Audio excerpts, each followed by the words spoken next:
aya tuliyoisoma ni ya 31 ndani ya surati al-Anbiya. Baada ya Allah tabaraka wa taala kutufahamisha katika darasa letu la jana upatikanaji wa mbingu na ardhi, anasema Allah tabaraka wa taala, awalam yara alladhina kafaru anna samawati wal ardha kanata ratqan fafataknahuma waja'alna min alma'i kulla shay'in hayy. Mbingu kama katika baadhi ya mufassirina wanavyosema zilikuwa sehemu moja pamoja na ardhi, ikatokea tawanyiko, hii ikawa mbingu, hii ikawa ardhi katika kauli. Lakini ipo kauli ambayo imezungumzia tofauti na hivyo kama tulivyoeleza jana. Ala kulli hal, baada ya Allah tabaraka wa taala kulieleza hilo katika aya hiyo, sasa anakuja kwa tafsili kupambanua ardhi ni nini na mbingu ni nini, na kipi ardhi imepewa nini na mbingu imepewa nini. Anasema Allah tabaraka wa taala, baada ya mtawanyiko huo na mgawanyiko huo, huu uliounda ardhi na huu ulioumba mbingu, asema waja'alna fil ardi rawasiya. Hakuiacha ardhi kuwa ni jidude tu lisokuwa na faida baada ya mgawanyiko huo, bali anasema tukafanya na kuweka katika ardhi milima, antamida bihim, ili ardhi isipate kuanguka na hao watu. Tumeelewana waljibala autada. Allah tabaraka wa taala anazungumzia milima kwamba ndio vigingi ya kuzuia ardhi, ili ardhi isipate kuanguka na wanadamu. Kama isingelikuwa milima, basi ingelikuwa ardhi inayumba wakati wote kupomoka na wanadamu. Lakini kwa hikma ya Allah tabaraka wa taala, baada ya mgawanyiko ule uliotokea, hile ikawa mbingu, hii ikawa ardhi, hakuiacha jidude lile libakie hivi hivi bila ya manufaa wala udhibiti. Lakini Allah baada ya hapo akaweka milima. Allah anasema antabida bihim, ili isipate ardhi kupomoka na watu. Waja'alna fiha fijajan subulan, na tukaweka katika hiyo milima au katika hiyo ardhi tukaweka njia panafu. Leo kuna miji na miji imetenganishwa na milima katikati yao. Kuna sehemu na sehemu zimetenganishwa na milima. Lakini angalia katika ufundi wa Allah tabaraka wa taala wa kuiandaa hii dunia ili iwe ni salama katika maisha ya mwanadamu, akaweka katikati ya hiyo milima njia watu wanapita kwenda katika miji mingine. Lau kama Allah tabaraka wa taala angeitandaza milima mote umo, basi ingelikuwa kuna usumbufu kwa mwanadamu kuishi katika dunia, kwa sababu ingelikuwa hapati mawasiliano ya mji mwingine na mwenzie aliyoko huko.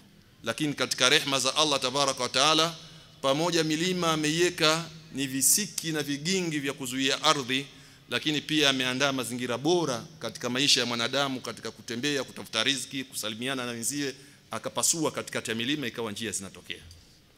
Na sisi ni mashuhuda, hasa wale ambao wako katika miji iliyozungukwa na milima zaidi. Katika vijiji ambavyo vimezungukwa na milima, vijiji viko pande hii, vingine viko pande hii, lakini wallahi ukiangalia utakuta kuna sehemu imeachwa wazi, yule aliyokuwa nyuma ya mlima kule anaweza kupita kaja mbele ya mlima huko mwenziwe. Yote hiyo ni rehema ya Allah tabaraka wa taala. Lakini sio hilo, hata kwenye maziwa humo kuna milima, kwenye bahari pia kuna milima.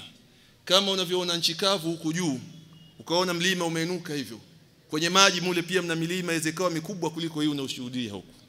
Lakini kwa kuwa kuna maji uoni, tumeelewana lakini Allah tabaraka wa taala pia kaeka njia. Sisi tunatoka miji yenye bahari kule Tanga, Dar es Salaam, Lindi, Mtwara, Bagamoyo, ukijitumbukiza pale Bagamoyo na chombo chako uenda tokea Amerika. Ukijitumbukiza pale Tanga na chombo chako uenda tokea Australia. Ukijitumbukiza pale Lindi na chombo chako uenda tokea India. Allah mule ndani pamoja na milima iliyokuwemo mikubwa mule kwenye bahari, lakini pia amepasua njia wanadamu iwe wepesi kutembea na kwenda. Haya yote Allah tabaraka wa taala ameyaweka katika kumfundisha mwanadamu kwamba muumba ni mmoja. Zote ni ishara hizi.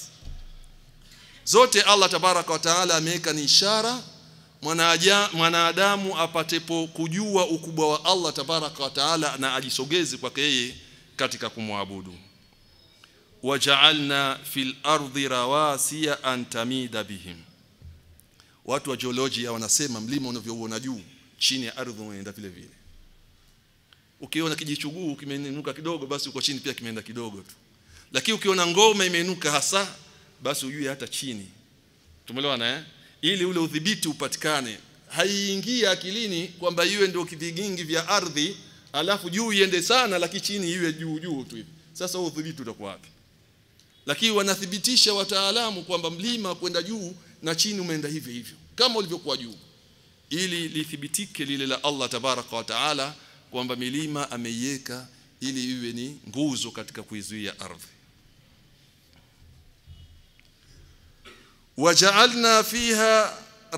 waja'alna fiha fijajan subulan, na tukaweka katika ardhi hiyo au katika majabali hayo tukaweka njia zilizopanafu, la'allahum yahtadun, ili wapate wao kuongoka na kupita salama kwenda kwenye njia zao, wapate kupita salama na kufika salama huko wanakokwenda.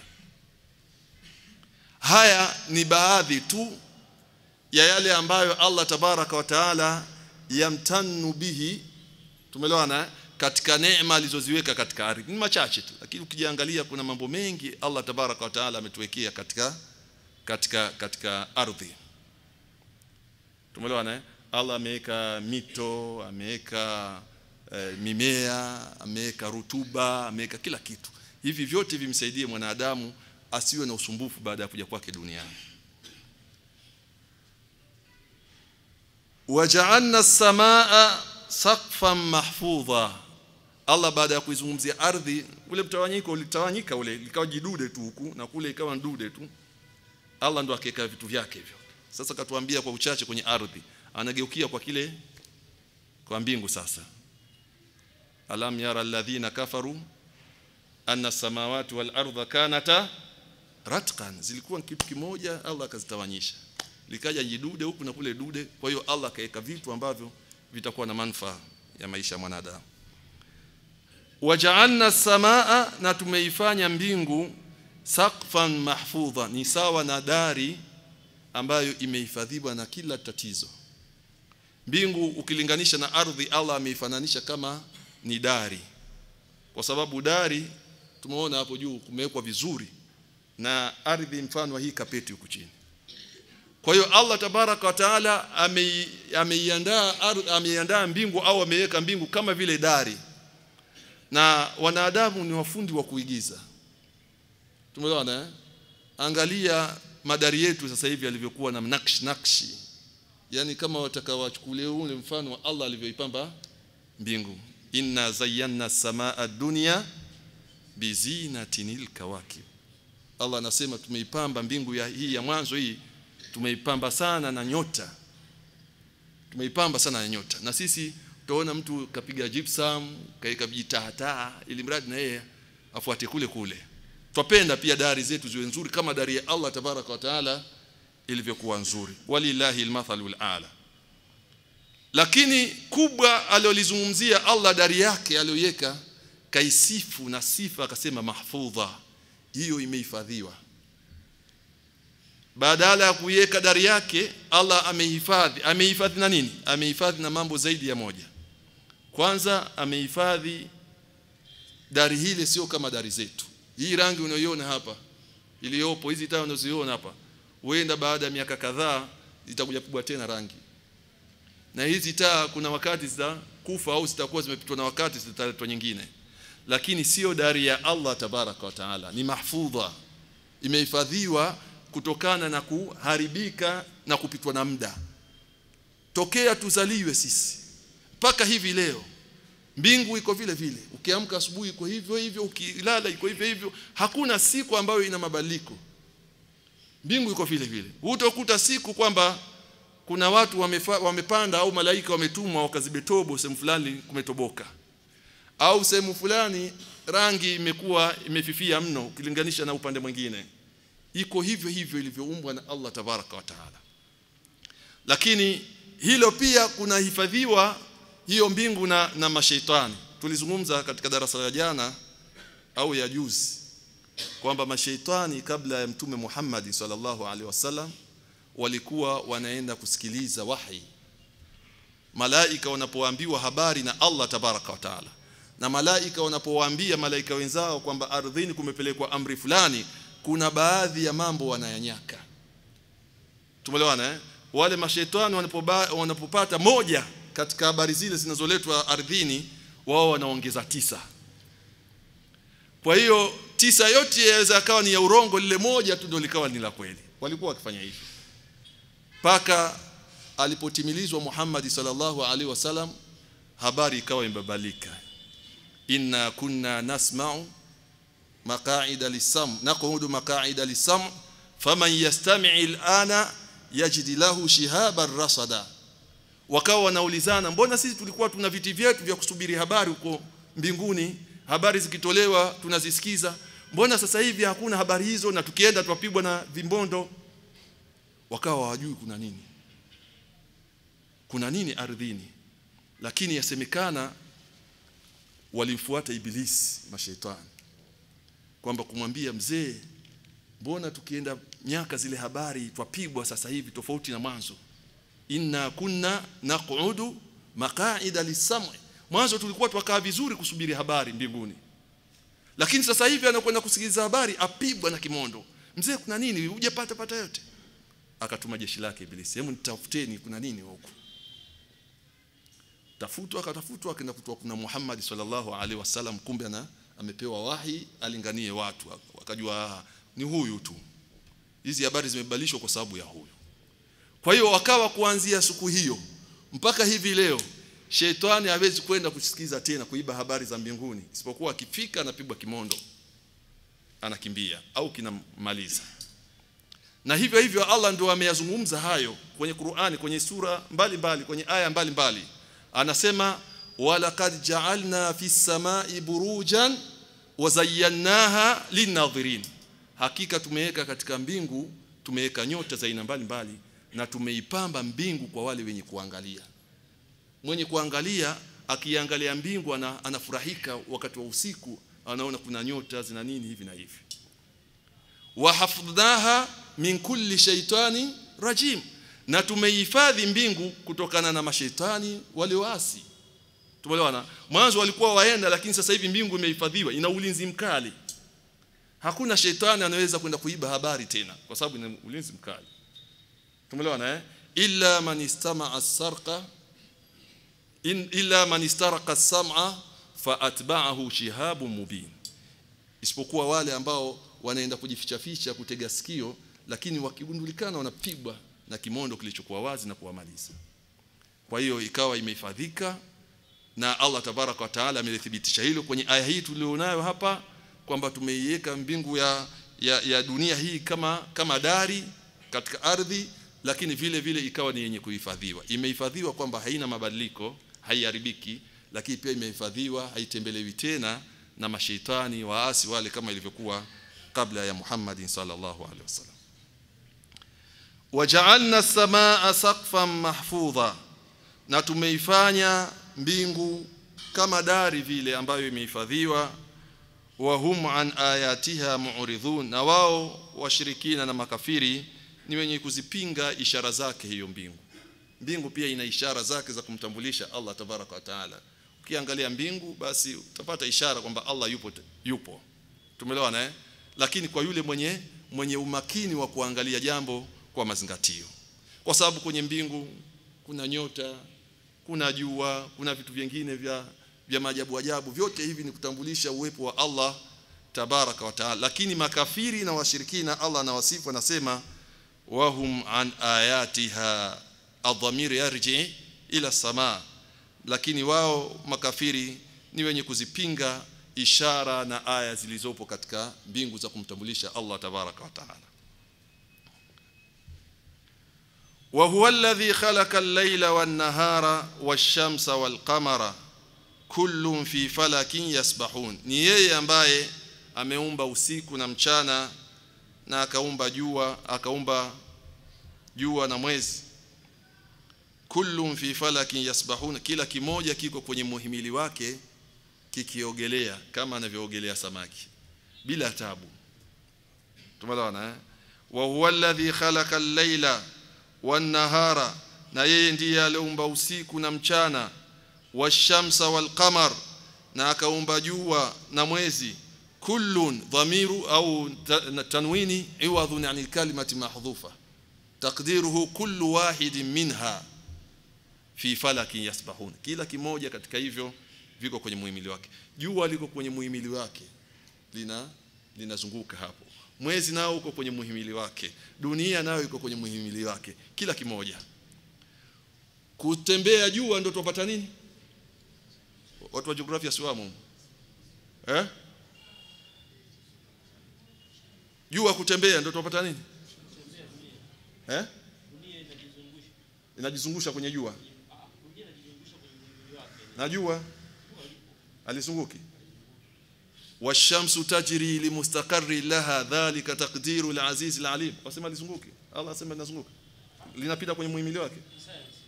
Kisayansi tunapoambiwa kwamba dunia iko kwenye muhimili wake na inajizungusha. Unapojizungusha ni kama umeweka tochi hivi. Alafu kuna kitu kiko mbele hapo. Kikipigwa huku kuna mwanga, huku unapata mchana, huku dunia si ndio inaizunguka jua? Dunia inazunguka jua. Na jua lenyewe linazunguka sehemu yake.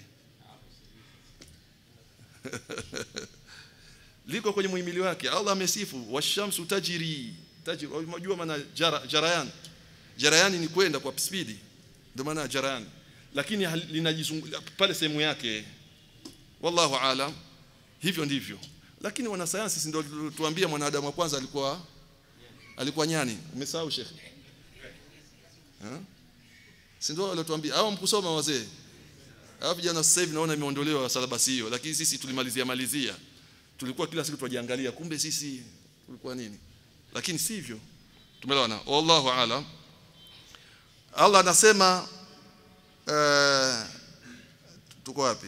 Wa walladhi khalaqa al-layla wan-nahara wash-shamsa wal-qamara, yeye ndiye ambaye ameumba usiku na mchana na jua na mwezi. Kullun, vyote hivyo haikuvuliwa jua wala mwezi. Kullun, vyote hivyo fi falaki yasbahuna, viko katika kila moja kiko kwenye muhimili, kinatembea, kinaogelea, yani kinajizungusha, kina move. Ala kulli hal, hizi zote ni ishara za kumtambulisha Allah tabaraka wa taala. Jua iwe ni kigezo cha mtu kumtambua Allah uwezo wake.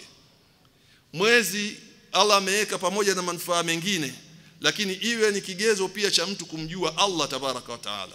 Usiku vile vile iwe ni kigezo cha mtu kujua kwamba yuko Allah tabaraka wa taala, na mchana vile vile. Isiwe tu hizi ni sayari tuanufaika nazo katika kuanika nguo zetu mchana na usiku kupanda vitandani kwa sababu tumeambiwa kumeingia usiku. Ujifikirishe, mwanadamu ametukuzwa kuepushwa na mnyama kwa kule kujifikirisha. Wala kad karramna bani adam, tumemkarimu, tumemtukuza mwanadamu. Lakini endapo mwanadamu atabakia kwenye upite wake, kwenye ujinga wake, bila kuwaidhika na hivi vilivyowekwa kama dalili ya kumtambulisha Allah tabaraka wa taala, yeye atakuwa na mnyama hakuna tofauti. Yeye na mnyama itakuwa hakuna tofauti, kwa sababu mnyama hawaidhiki na mazingira yanayomzunguka. Tumeelewana? Allah amemwekea mwanadamu mazingira, kwa sababu huwezi kumuona Allah kwa jicho lako la kawaida, huwezi kumuona. Tumeelewana? Hata ufanye juhudi gani huwezi kumuona Allah. Alishindwa kumuona nani? Musa alishindwa kumuona. Utamuona mimi, nitamuona mimi au wewe? Hatuwezi. Bali yeye mwenyewe hilo ameliondoa. Kwa hiyo tumuonaje Allah tabaraka wa taala? Allah tumuonaje? Tukitaka kumuona Allah tumuonaje? Tumuona kupitia viumbe vyake. Ukiangalia viumbe vyake, ukubwa wake, uajabu wake, kushangaza kwake, ndipo hapo inapelekea kumjua Allah tabaraka wa taala, kwamba hili jua siku zote liko kwenye la yenda zake hivi, alafu asubuhi latoka. Ya jamani, hii ni habari tu ya kawaida hii, hakuna ambaye analipeleka hivi. Basi nakujulisha hapana, yuko mkubwa ambaye analipeleka hili juu. Ukiangalia mimea, ukiangalia mito, ukiangalia maziwa, ukiangalia bahari, milima, hivi vyote ni viumbe. Hivi vyote ni viumbe ambavyo Allah ameviweka maalumu pamoja na kazi nyingine, lakini vimfundishe mwanadamu kwamba yupo aliotengeneza ulimwengu huu. Kama hatowaidhika mwanadamu, ikawa kazi yake ni kula na kulala, basi yeye na mnyama hawana tofauti, yeye na punda hakuna tofauti. Angalia Allah tabaraka wa taala alivyowaelezea kwa sifa mbaya Banu Israili. Asema mathalul ladhina humilu at-taurata thumma lam yahmiluha kamathali al-himari yahmilu asfara. Mfano wa wale ambao wamepata elimu ya kitabu cha Taurati alafu hawakuifanyia kazi ni sawasawa na punda ambaye amebebeshwa vitabu, lakini ukimuuliza amenufaika nini na kubeba vitabu, muda wote hana. Abeba vitabu aweza kapeleka kesho miaka 6 abeba vitabu, lakini ukimuuliza man anta ya himar, man anta, pia hawezi kukujibu. Ni sawasawa na mwanadamu ambaye kaekiwa mazingira kila upande na Allah tabaraka wa taala ya kumjulisha ukubwa wake Allah na uwepo wake, alafu likawa jitu hilo bado tulaishi kama jing'ombe. Jitu hilo silo litakuwa halikufaidika na kuwepo kwake duniani. Tumeelewana wa huwa alladhi khalaqa al-laila wan-nahara, na yeye ndiye ambaye ameumba usiku na mchana, washamsa wal-qamara, na jua na mwezi, kullun fi falakin yasbahun, na kila kimoja wapo kiko kwenye mwili wake kinaogelea na kujizungusha. Usiku na mchana wa mwanzo ni upi? Nani anaweza kutuambia? Usiku na mchana wa mwanzo ni upi? Usiku. Kwa dalili gani?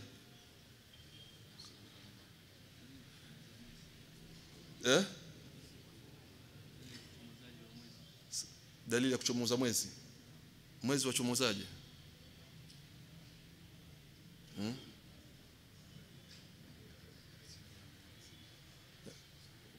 Naam, sawa. Nitakuja mzee.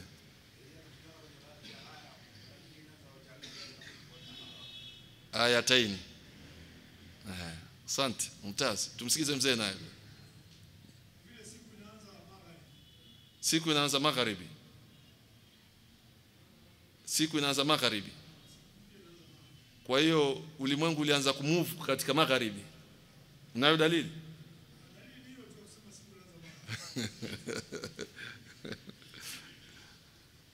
Wallahu aalam. Aliulizwa swali hili pia Ibn Abbas katika baadhi ya riwaya kwamba ma huwa al-awwal baina an-nahari wal-layli, ma huwa al-awwal. Akasema wa mwanzo ni usiku, kwa sababu kabla ya kuwepo ilikuwa dunia nini? Dunia ilikuwa kiza. Wallahu aalam, alisema hivyo. Na hii inaweza ikawa ndio ishara, ukiangalia katika aya nyingi zilizotajwa usiku na mchana, Allah anatanguliza nini? Anatanguliza usiku. Hata hapa pia nafikiri katanguliza usiku. Wa huwa alladhi khalaqa al-laila. Na aya aliyotoa ndugu yetu ile waja'alna al-laila wan-nahara ayataini, imetangulizwa pia usiku. Ukiziangalia zote ni hivyo karibia. Wallahu aalam. Ni ishara, kwa sababu wenyewe wanasema kinachotangulizwa katika kutajwa kina ahamia. Katika Qur'ani kitu hakitangulizwi hivi hivi tu. Kikatajwa na wenzio alafu hicho kikatangulizwa, lazima kitakuwa na nubdhatun, kitakuwa na intibahi fulani ndani yake. Kama Allah aliposema innamal khamru wal maisir wal ansab wal azlam rijsun min amali ash-shaytani. Kaanza kutaja nini Allah kwenye aya hii? Khamru, pombe. Akataja nini? Kamari. Akataja nini? Mambo ya uchawi, mizimu hiyo na mingineyo. Tumeelewana? Ramli hizo. Tumeelewana? Kwa nini imetajwa pombe? Pombe na kamari, ipi ina uhasidi zaidi? Pombe. Sheikh asema kamari, wasema kamari. Au hujasema? Pombe na kamari, ipi yenye uhasidi zaidi katika jamii? Pombe. Ndio maana imetajwa kwanza. Tumeelewana? Ndio maana imetajwa kwanza. Ukiangalia kwenye Qur'ani kinachotajwa kwanza katika mlolongo wa vitu, basi kina intibahi fulani ambayo wanadamu watakiwa waizingatie. Na Mtume amesema kuhusu pombe kwamba ni ummul khaba'ith, ndio mama wa machafu yote pombe. Mtu akinywa pombe aweza kufanya lolote yale ambayo kabla ya kunywa pombe alikuwa anaona haya mengine kuyafanya. Tumuombe Allah tabaraka wa taala tulinde na hayo. Wa huwa alladhi khalaqa al-laila wan-nahara, na yeye ndiye ambaye ameumba usiku na mchana, washamsa wal-qamar, na akaumba jua na mwezi, kullun fi falakin yasbahun, vyote hivyo au kila kimoja wapo kikiwa katika muhimili kikiogelea. Wama ja'alna libasharin min qablika al-khulda afa imitta fahumul khalidun. Baada ya hapo Allah tabaraka wa taala anamgeukia mtume wake akimfanyia tasliya sallallahu alaihi wasallam, akimliwaza akamwambia wama ja'alna libasharin, hatujapo mfanyia binadamu wa aina yoyote min qablika, kabla yako wewe, al-khuld, kubakia salama milele, kutokufa. Hatujamfanyia binadamu hivyo, si Adam, si Ibrahim, si yoyote, wote hawa walikufa. Maneno haya yalikuja natijatan yaliyokuwa yakitokea pale Maka. Nafikiri tulizungumza katika darasa zilizopita, watu wa Maka baada ya kuona da'wa ya Muhammad inasambaa pale Maka, wakafikia kiwango cha kutaka kumuua ili wastarehe kwa akili zao. Kwa hiyo mikakati yao ilikuwa ni kummaliza Muhammad kwa lengo sallallahu alaihi wasallam, kwa lengo kwamba atakapokufa na wao itakuwa wamefanya nini? Wamesalimika. Lakini Allah anamwambia mtume wake, kwani wakikuua wewe Allah da'wa yake ndio itakuwa imekufa, au wao ndio watabakia milele? Wako katika manabii waliuawa, kina Zakaria, kina Yahya. Je, wale waliowaua walibaki salama mpaka leo wapo? Je, da'wa ya Allah ya Uislamu ili stop kisa aliuawa Zakaria na Yahya? Ili stop? Haikustop. Ndio hapa anawaambia kwamba wama ja'alna libashari min qablika, hatujapo mfanyia mwanadamu wa aina yoyote kabla yako al-khuld, kuishi milele. Maana yake hata wewe Muhammadi itafikia wakati utakufa. Wasikutishe, wasikubabaishe, tutakuua. Kwani yupo alioishi milele hapa? Na hii pia ni radi kwa wale watu ambao wana tabia za uchawi, kutisha watu. Kuna watu humu wamebeba sifa za Allah, basi amwambia kijana yule nitamuua yule, mimi sichezeleki. Wewe ukimuamuzio kama huo uwezo labda unao kweli, kama haya ukimuua mwenzio wewe uko wapi? Utaishia wapi? Kuna mijitu humu ilikuwa ikisifika na uchawi na kutisha watu, kuuaua. Leo hayapo, yanapata adhabu tu kwa makaburini.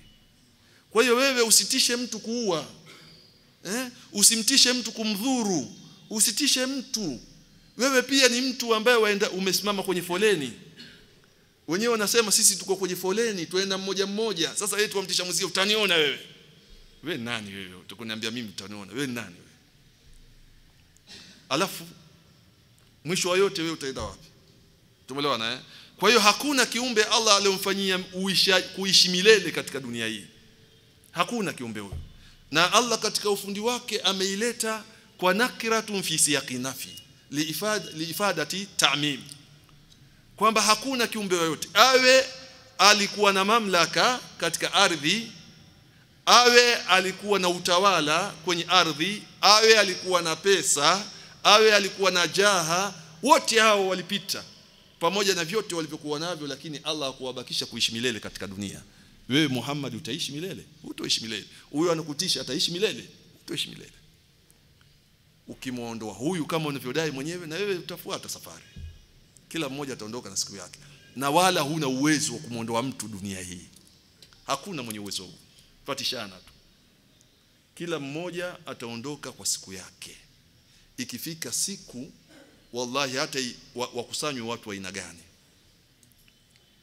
Allah tabaraka wa taala anasema wa idha balagati ruh, yasemaje aya? Subhanallah. Naam, wa idha balagati, sitaki hiyo, naitaka kwenye surati al-insan. Naam, ala kulli hal Allah tabaraka wa taala anasema kwamba roho inapofika katika mitulinga kukaribia roho.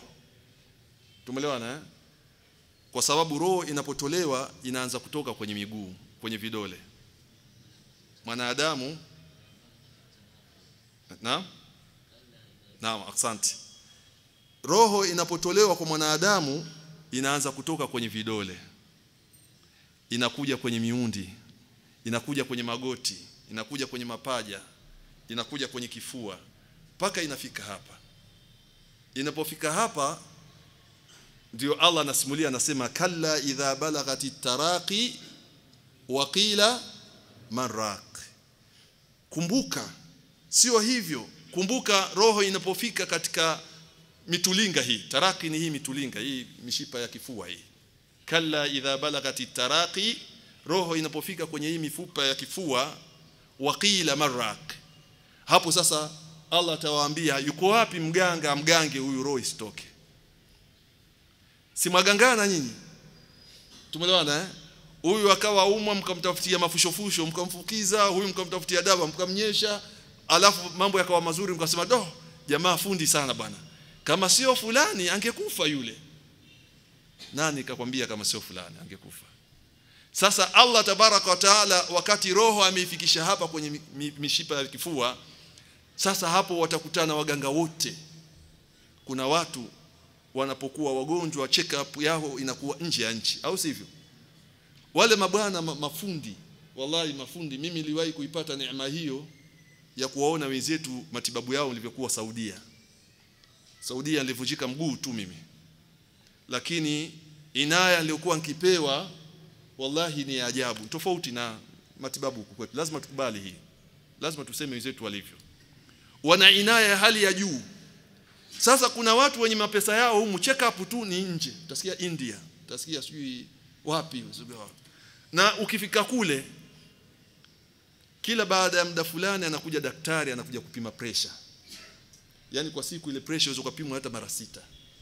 Kizunguka kaingia huyu, kaja kupima sikio labda, kaja huyu kakupima sijui mapigo. Yani wewe saa yote uko kwenye inaya ya wale watu. Mnataka mseme hawafi kule watu? Nchi zile watu hawafi.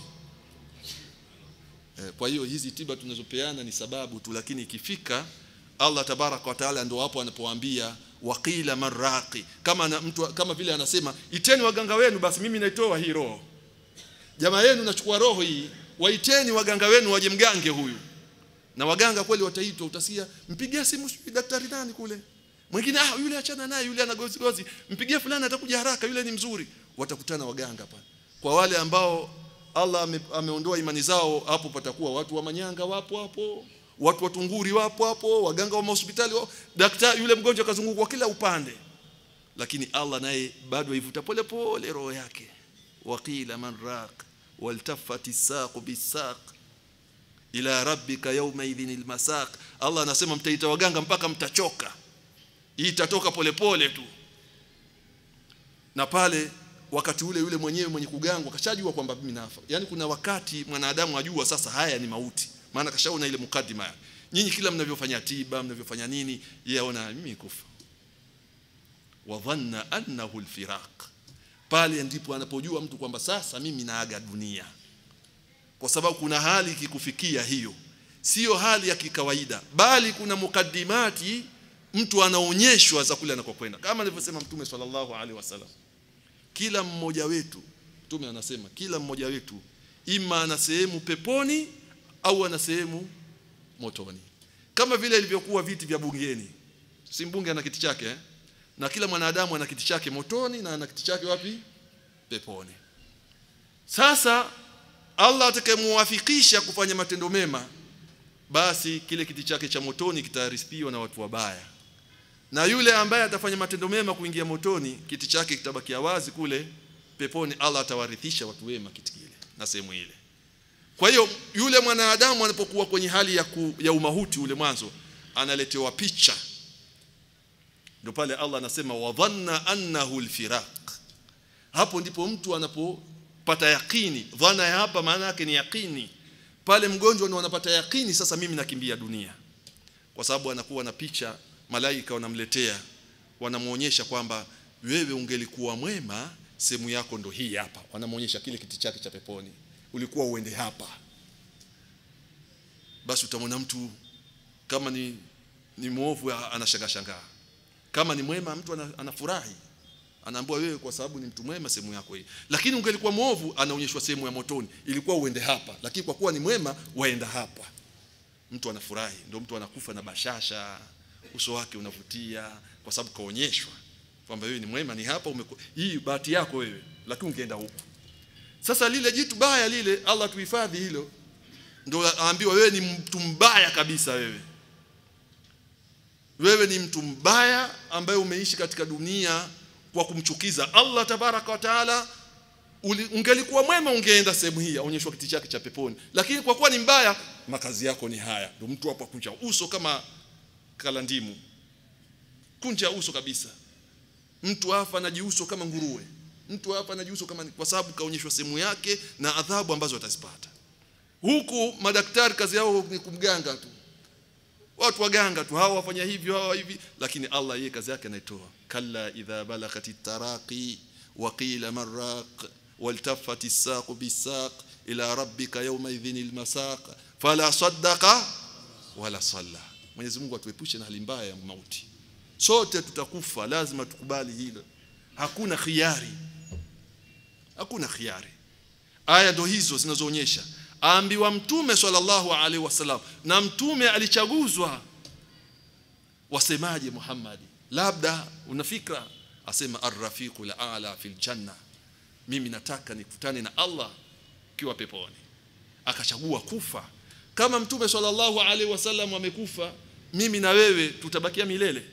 Kama hatubaki milele, maana yake ndio wakati sasa ya kusimama kidete kuhakikisha nafsi zetu tunazichumia khairi. Innama ar-ribhu wal khusran fil amal. Wama ja'alna li basharin min qablika al-khuld afa in mitta fahumul khalidun. Hatukumfanya mwanadamu wa aina yoyote kabla yako kwamba ataishi milele. Afa in mitta, endapo wewe utakufa, fahumul khalidun, kwani wao ndio wataishi milele. Hao wanataka kukuua, wakikuua wewe wao ndio wataishi milele? Hakuna. Sote safari yetu ni moja. Kikubwa ni kumomba Allah tabaraka wa taala safari zetu ziwe za khairi, ziwe nyepesi, kwa sababu ni safari nzito. Wallahi, kutolewa roho ni jambo zito. Baadhi ya ulama wanasema kutolewa roho ni sawa sawa ya mbuzi mzima aje achinjwa akachunwa. Maumivu yake yanakuwa vipi? Ni mambo mazito sana. Lakini itakuwa ni vizuri kabisa kama itakuwa umejiandaa na mambo mema, utapata takhfifu.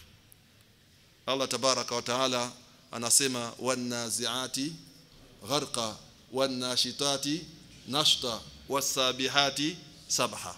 Allah tabaraka wa taala katika aya hizi anaapa na malaika wenye kutoa roho za makafiri kwa nguvu.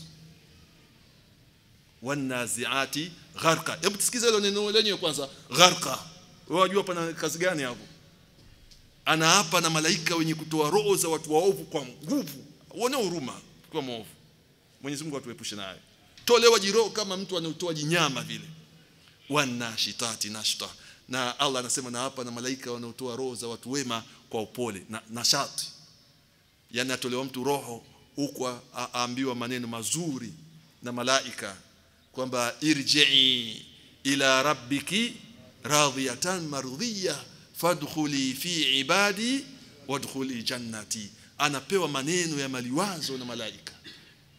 Roho yake huku inatolewa, nenda kwa Mola wako, irji ila rabbiki radhiya, nenda kwa Mola wako ukimridhia yale aliyokupa, mardhiya, na wewe ukiridhiwa katika yale uliyofanya duniani. Fadkhuli fi ibadi, ingia katika waja wangu wema, wadkhuli jannati, naambiwa kwamba ingia katika pepo yangu. Maneno hayo yanaambiwa wale watu wema ambao walipoteza muda wao katika kumwabudu Allah tabaraka wa taala. Ama wale upande mwingine, subhanallah, wanapigwa marungu, wanadhalilishwa, roho zinavutwa kwa nguvu mpaka zinatolewa. Tuombe Allah tabaraka wa taala tufanye sahali wakati wa kutolewa roho zetu. Afa in mitta fahumul khalidun, hivyo utakapokufa wewe Muhammad wao watabakia milele? Jawabu, hawatabakia milele. Al-istifhamul inkari At-ta'ajjubi, istifhamu iliyokuja hapo afa in mita, inajulisha kukataa kwamba hawezi kubakia milele, lakini vile vile inashangaza kwamba haliwezi kupatikana kwa wao kwamba bakie tumeafe wao bakie milele, haiwezekani. Kullu nafsin dha'iqatul mauti, kila nafsi itayaonja mauti. Allah angalia alivyoelezea mauti, kaelezea kwa kitu ambacho kinahisiwa ladha. Na ni kweli kama mitume wanatolewa roho na wanaona maumivu kiasi, itakuwa mtu mwingine. Lazima mauti tutayaonja. Ni kitu ambacho kinahisiwa kikimfikia mwanadamu. Wallahi kuna matukio mengi kwa wale ambao wameshauguza watu waliokuwa kwenye hali za kufa, ambayo yanashuhudilika na kuonyesha kwamba mauti ni yenye kuonjwa, yana uladha fulani. Mtu anahisi kwamba vidole vyake vinavutwa, mtu anahisi kucha zinamuuma, mtu anahisi miguu inazungushwa.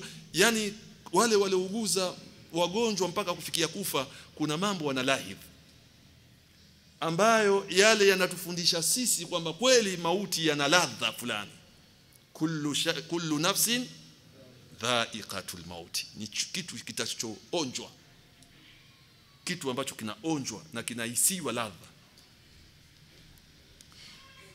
Wanabluukum bisharri wal khairi fitna, na tunawaonjeni nyinyi kwa shari na khairi hali ya kuwa ni fitna, ni mtihani.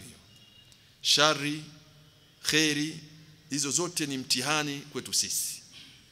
Tukizungumzia shari tunakusudia maradhi. Allah anakusudia maradhi, anakusudia ufakiri, anakusudia, tumeelewana, kukosa baadhi ya mambo kama mtu kukosa mtoto, zote mtu anahisi ni shari, tumeelewana. Na khairi watu wanakusudiwa kuwa ni mambo ya mali, afya njema na vitu vingine kama hivyo. Lakini Allah tabaraka wa taala hakumfanya yule mwenye mali kwamba awe ni bora, wala hakumfanya yule mwenye umaskini kuwa ni mnyonge. Hivi vyote kwa Allah tabaraka wa taala amevitoa kama ni mitihani kwa mwanadamu. Ameona huyu ampime imani yake kwa mali, na huyu ameona ampime imani yake kwa nini? Kwa kukosa mali. Na yoyote hapo ima apate radhi za Allah au akose radhi za Allah. Mali yako ukitekeleza katika kumshukuru Allah katika njia alizozitaka, basi mali yako itakuwa sababu ya kupata radhi za Allah na kuingia peponi. Mali yako ukiendesha vile Allah anavyokataa, basi itakuwa ni sababu ya kukosa radhi za Allah na kuingia wapi? Motoni. Ufakiri nao ni hivyo hivyo. Ufakiri utakapoukubali na ukaona ni mitihani Allah amekupa tu, ukaridhika na hali yako, tumeelewana, utapata radhi za Allah, utaingia katika pepo. Ukisema kwamba wewe waonewa, umekuja hapa duniani kusindikiza wenzio, Allah amekufanya wewe kama ni mtu wa kusindikiza wenzie tu duniani, basi hapo utakosa radhi za Allah na utapata moto wa Allah. Mwenyezi Mungu atulinde na hayo. Kwa hiyo vitu vyote mwanadamu kwenye hali yake alikuwa nayo, ya umaradhi, ya umasikini, ya hali gani, basi amshukuru Allah tabaraka wa taala na aone kwamba hiyo ni mitihani Allah tabaraka wa taala amempa yeye. Hakuna aliyekuwa bora katika dunia. Sio matajiri kwamba ndio bora, wala sio maskini kwamba ndio bora. Sisi sote ni jamii, tutategemeana. Matajiri wanategemea maskini, na maskini nao wanategemea matajiri. Kwa hiyo wote hawa ni watu wa aina moja, isipokuwa mbora ni yule aliyosema Allah tabaraka wa taala, inna akramakum inda Allahi atqakum. Hapa amemaliza Allah. Na wala vile vile mgonjwa sio kwamba yeye aonewa na mwenye afya kwamba kapendelewa. Hapana, hakuna mbora kati ya mwenye afya na mgonjwa, hakuna mbora. Wote ni sawa katika mizani ya Allah tabaraka wa taala, isipokuwa watarudi kwenye mizani ile ile kwamba inna akramakum inda Allahi atqakum. Mtu akiwa na maradhi ajue maradhi ni Allah amempa kumuonja, kumwangalia atasubiri au vipi. Nabiullahi Ayub wakijua kisa chake, alipoteza uhalisia wa kiwiliwili chake muda mrefu sana. Yasemekana akapoteza na wanawe alikuwa nao, mali zake akapoteza, ikawa amebakia yeye sasa na mkewe tu, na watu pia shetani anakuja kumshawishi mke amkimbie mume wake. Lakini kipindi chote hicho Allah tabaraka wa taala aliilinda imani yake, akasimama sawa. Wa Ayub, Allah anasema, nakumbuka Ayub pale alipopatwa na matatizo akamwelekea Mola wake mtukufu akamuomba. Kwa hiyo Allah anasema kullu nafsin dha'iqatul mauti wa nabluukum bisharri wal khairi fitna, na tutawaonjeni nyinyi kwa mambo ya shari na ya khairi hali ya kuwa ni mitihani. Wa ilaina turja'un, na kwetu sisi tu ndiyo mtarejeshwa. Maana yake kwenye mitihani, baada ya mitihani kwa hitaji nini? Baada ya mitihani kwa hitaji nini? Ukilinganisha ukiangalia hii aya asema wa ilaina turja'un, maana yake ni kama wanafunzi waliopewa mtihani, baada ya hapo siyakusanywa karatasi alafu zifanyweje? Saishwe. Wa ilaina turja'un, maana yake kwetu sisi pekee mtarejea tupate kuwasaishia mitihani yenu. Tumwangalie nani alifaulu kwenye ile mtihani wake na nani alifeli, kama vile ilivyokuwa maskuli. Sio kwamba mwapewa mitihani duniani alafu imebaki, lazima mrudi kwa mwalimu ambaye ni Allah tabaraka wa taala. Sasa ukifika huko ndio akwambia wewe nilikupa mtihani fulani, mbona umefeli hapa? Weka chanjo. Wewe ulipasi. Wa ilaina turjauna, kwetu sisi pekee mtarejeshwa. Kwa hiyo mitihani yote ya maradhi, ya afya njema, ya kupewa watoto, ya kunyimwa watoto, ya kupewa mali, ya kunyimwa mali, hii ni mitihani tuwafanya hapa duniani. Lakini kusaishiwa tunasaishwa wapi? Kwa Allah tabaraka wa taala. Kwa hiyo jiandae kusaishiwa mtihani wako. Maana yake ufanye mtihani wako ukiwa kwenye nini? Mtihani huu hauna kula chabo. Sijui kama akijua Kiswahili hicho. Kula chabo maarufu watu wa pwani sisi tunajibi semo yetu kule sana. Hakuna kumchungulia mwenzio. Wewe mwenyewe utajua mwenyewe peke yako. Nenda kufanya popote, ukienda ufanya ziwani mtihani wewe, ukienda ufanya wapi, lakini wa ilaina turjauna, kwetu sisi mtarejeshwa. Tutakuja tu alafu tutakuja waangalia mitihani yenu mmefanya vipi.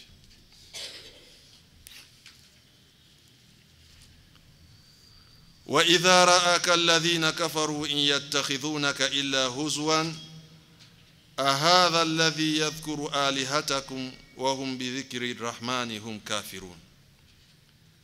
Allah anamwambia mtume wake wa idha ra'aka alladhina kafaru, na wanapokuona wale ambao wamekufuru, in yattakhidhunaka illa huzwa, hawakufanyii wewe isipokuwa kucheza shere, kufanyia istizai wewe. Ahadha alladhi yadhkuru alihatakum, usema kwa kebei, huyu ndio yule ambaye anawataja vibaya miungu yenu. Wahum bi dhikri rahmani, na wao katika kumtaja Allah mwingi wa rehema, hum kafirun, wao ni wenye kukanusha. Wa idha ra'aka alladhina kafaru, wanapokuona wale ambao wamekufuru, in yattakhidhunaka illa huzwa, hawakufanyii chochote isipokuwa hao kucheza shere. Ahadha alladhi yadhkuru alihatakum, usema kwa kebehi, huyu ndio yule anawataja vibaya miungu yenu. Wahum bi dhikri rahman, na wao katika kumtaja mwingi wa rehema, hum kafirun, ni wenye kukanusha na kupinga. Maana yake wanachukiaje wao miungu yao kutajwa vibaya na Muhammad sallallahu alaihi wasallam, hali ya kuwa wao wanapinga kabisa kuambiwa kwamba kuna mwingi wa rehema. Tumeelewana wanapoambiwa kwamba msimwabudu isipokuwa Allah mwingi wa rehema, wanasema wama rahman. Wama rahman, ni nani huyo? Hatumjui mwingi wa rehema, sisi tunajua masanamu yetu.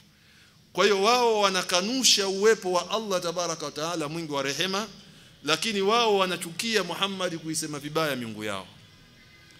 Kwa hiyo ingelikuwa ni ngoma draw, wao si wanamtaja vibaya Allah, na mtume naye anawataja vibaya miungu yao, bali anawaongoza katika khairi, kwa sababu miungu ile ni ya batil. Lakini kwa nini wanachukia? Kwa hiyo Allah anasema kwa kushangaa kabisa kwamba iweje wao wachukie kutajwa miungu yao vibaya, hali ya kuwa na wao wanamtaja Allah mwingi wa rehema vibaya na kumkanusha. Khuliqal insanu min ajalin saurikum ayati fala tastajilun.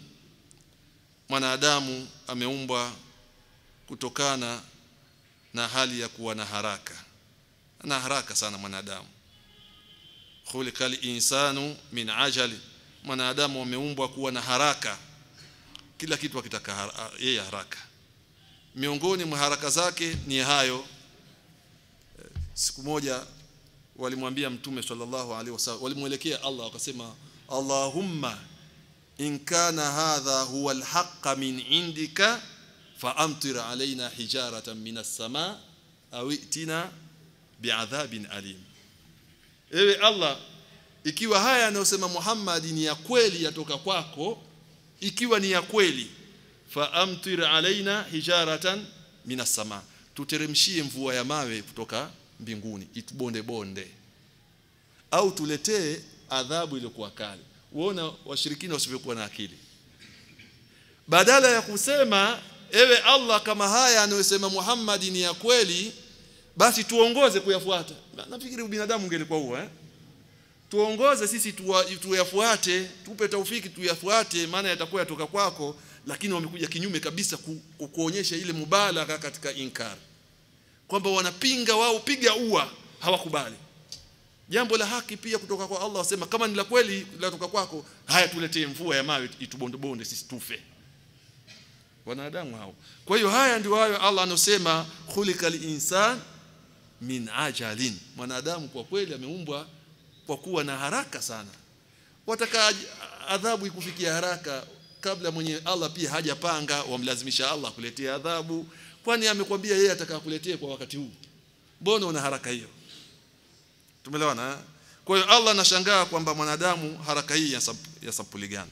Lakini Allah anasema saurikum ayati fala tastajilun, nitawaonyesheni ishara zangu basi wala msinitake haraka. Msinitake haraka, nitawaonyesheni ishara zangu kwamba nipo na naweza kuadhibu. Miongoni mwa ishara zake za uwepo wake na kwamba aweza kuadhibu ni kahati, ni ukame. Dunia leo yapiga kelele kwamba maisha yamepanda. Dunia yapiga kelele kwamba vyakula vimepanda bei. Kwani mwafikiri ni Tanzania tu? Nyinyi mwafikiri ni Tanzania tu ndio vitu vimepanda bei? Basi itakuwa tufuatilie habari. Ni dunia nzima. Paka hao mabwana wano promote ushoga nao pia wapiga kelele huko makwao. Dunia yote imekuwa na hali ngumu sasa hivi. Tena kama katika tafiti, wallahu alam, wanasema kwa Afrika Mashariki sisi kidogo tuna afadhali katika mfumuko wa bei. Wallahu alam, ni mambo haya wanasiasa sitaki kuingilia zaidi, lakini wanasema hivyo. Lakini hili ni pigo la Allah kwa kule kumharakishia Allah atuadhibu. Tuweza tukamwambia Allah kwamba tuweza tusiseme kwa mdomo kwamba Allah tuadhibu kama wewe ni kweli ni Allah wa kweli, lakini vitendo vyetu viweza vikaonyesha hivyo. Hata kama midomo haisemi, lakini vitendo viweza vikawa vinaonyesha hivyo. Leo kuna mambo mangapi duniani ambayo yanamchukiza Allah, yanambipu Allah? Mambo mangapi? Mojawapo likiwa ni hilo la ushoga, la usagaji, la ndoa za jinsia moja na mingineyo. Haya yote ni kama kwamba twasema Allah, kama wewe ni wa kweli tuteremshie adhabu kutoka mbinguni.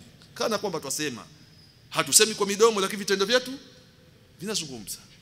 Kwa hiyo khuliqal insanu min ajalin, mwanadamu ameumbwa akiwa ni mwenye haraka.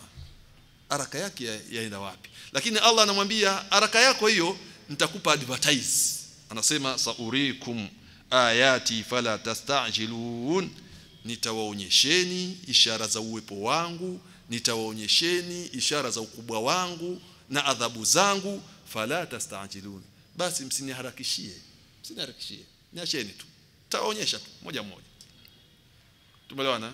Leo zamani sisi wakati tuinukia wadogo, nafikiri hizo baraka tuliondoka nazo sisi udogo, wazee ndio walikula sana baraka hawa.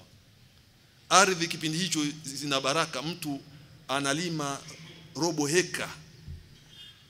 Mtu analima robo heka, lakini mavuno yake utashangaa.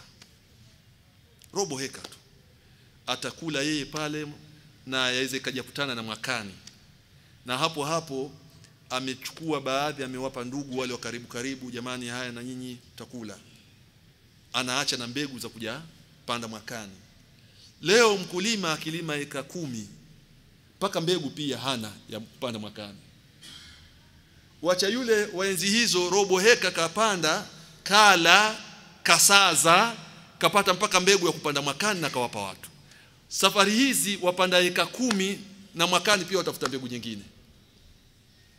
Sanurikum ayati fala tastajilun, tawaonyesheni ishara ya uwepo wangu wala msiniharakishie adhabu, tawadhibu mtanjua tu. Leo jua la waka, mimea ile inakufa, na hata hizo mvua zikija zinakuwa mvua zenyewe hazina baraka, zinaleta mafuriko kila upande, mazao yanachukuliwa. Saurikum ayati fala tastajilun. Tumrudieni Allah tabaraka wa taala. Na hao makuraishi ambao walikuwa wakichallengeana na mtume, nao pia walikutana na adhabu kubwa kama hizo. Pata adhabu kubwa. Hata pale Maka paliingia kati ya hali ya juu, ikawa hakuna vyakula, pana ukame uliovuka, vyakula viji kutoka nje. Wakaona kwamba haya labda ni mambo ya kawaida, kumbe ni yale ambayo walitaka yawafikia haraka kutoka kwa Allah tabaraka wa taala. Wayakuluna mata hadha alwa'du in kuntum sadiqin, na wanasema ni lini ahadi hiyo tulioahidiwa ikiwa nyinyi ni wa kweli, kwamba kila siku tuambiwa kuna hivi, kuna kiyama. Mata hadha alwa'du, ni lini ahadi huu, in kuntum sadiqin, ikiwa nyinyi wenye kusema kweli, tunataka hiyo siku ifike. Tumombe Allah kwa ukarimu wake na fadhila zake ayajalie haya yawe katika nyoyo zetu, yakitukumbusha mara kwa mara ukubwa wa Allah tabaraka wa taala, ikawa tunanyenyekea kwake yeye. Rabbana taqabbal minna innaka antas samiul alim wa tub alaina innaka antat tawwabur rahim. Rabbana la tuzigh qulubana ba'da idh hadaytana wa hab lana min ladunka rahmatan innaka antal wahhab. Rabbana atina fid dunya hasana wa fil akhirati hasanatan wa qina adhaban nar. Wa sallallahu ala nabiyyina Muhammadin wa ala alihi wa sahbihi wa sallam. Wa barakallahu fikum wa jazakumullahu khaira. Wassalamu alaykum wa rahmatullahi wa barakatuh. Naam, maswali.